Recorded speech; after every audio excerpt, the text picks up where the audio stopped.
सुंदर त्वचा, आकर्षक मांस, देह, उभार, नाभि, इनसे आकर्षक क्या होता है?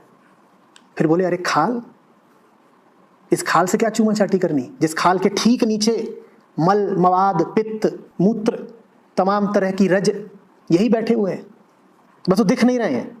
इतनी पतली सी चमड़ी की चादर है, उस चादर के पीछे छुपा हुआ है मलमूत्र, इसलिए दिख नहीं रहा है। क्या चाटे जाएं उस चमड़ी को? चाटते वक्त ख्याल नहीं आएगा कि चमड़ी के ठीक पीछे क्या है? जिसको ये विचार आने लग गया वो कैसे अब देह भाव में जी लेगा बताओ? और किसी को तुम्हारी देह का पता हो ना हो, तुम्हें तो पता ही है। औरों से तो हम बहुत सारी चीजें छुपा जाते हैं, औरों के सामने आते हैं तो अपना आंख का कीचड़ पोंछ के आते हैं, नाखून काट लेंगे, गंदगी साफ कर लेंगे, भरी सभा में पाद भी मारेंगे तो जरा छुप के मारेंगे कि किसी को पता ना चले। पर तुम्हें तो पता ही है ना कि अभी अभी तुमने कितनी बदबू फैलाई है। तुम्हें तो अपनी देह की औकात और असलियत पता है ना। औरों से छुपा लो, तुम्हें नहीं पता है क्या?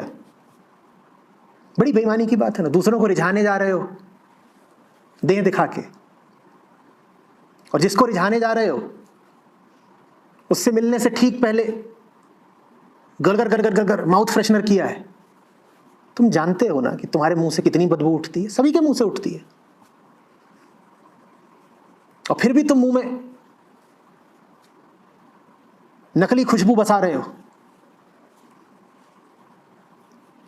कि तुम दूसरे को धोखा दे रहे हो या अपने आप को दे रहे हो।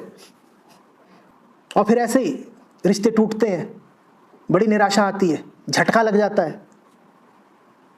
शुरू शुरू में तो दांत चमका के और कुल्ला मंजन करके और लिस्टरीन डाल के पहुंचते थे, फिर जब रिश्ता जम गया तो एक दिन ऐसे ही पहुंच गए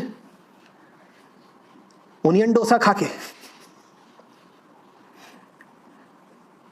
और बोले प्रियतमा चुंबन।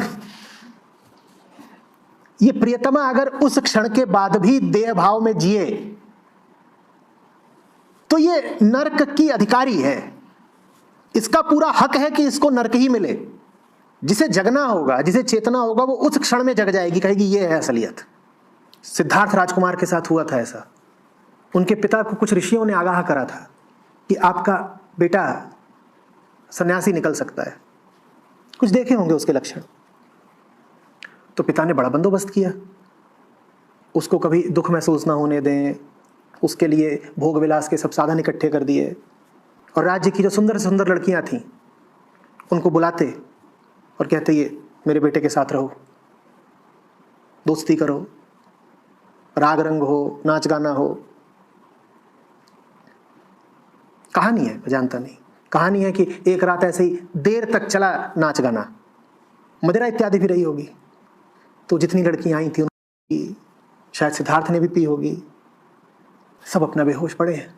बहुत देर रात, करीब करीब भोर, अचानक सिद्धार्थ की नींद खुली, होश आया, और वो सब रूपसी सुंदरियां अव्वल नंबर की, उनको बुलाया गया था। अब वो सब बेहोश ढुलकी पड़ी थी, और मैं कल्पना कर रहा हूं कि सिद्धार्थ ने बिल्कुल फटी फटी आंखों से देखा होगा उनको कि कहां गया इनका रूप। किसी का पूरा काजल और जो कुछ भी मुंह पे मल रखा है, चौक खड़िया, वो सब धुला हुआ है, किसी के मुंह से लार बह रही है, किसी के सुंदर कपड़े वगैरह अस्त व्यस्त हो गए हैं तो वो और बदसूरत लग रही है उत्तेजक लगने की जगह। कोई मुंह फाड़े पड़ी हुई है बेहोशी में, कोई खर्राटे मार रही है, किसी ने इतनी पी ली है कि उसने उल्टी उल्टी कर दी और अपनी ही उल्टी में लथपथ पड़ी है वमन करके। सिद्धार्थ ने ये सब देखा। ठीक, अगर ये है रूप की असलियत, नहीं चाहिए रूप। रूप भी तभी सुहाता है जब बड़ी तैयारी करके आता है। सब पुरुषों के लिए निश्चित होना चाहिए कि स्त्रियों के ब्यूटी पार्लर में कम से कम 3 महीने काम करें। ये व्यवस्था बननी चाहिए। जाके देखो तो कि जिस रूप यौवन के पीछे तुम इतने पागल रहते हो उसकी हकीकत क्या है। जितने फल और सब्जियां रसोई में नहीं पाए जाते उससे ज़्यादा मुंह पे मले जा रहे हैं।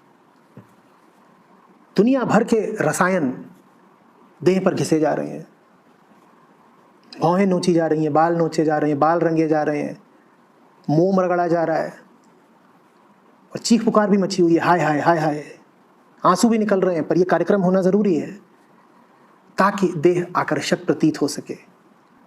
जिसने इस व्यापार को देख लिया, मुझे बताओ अब वो देह को कीमत कैसे देगा?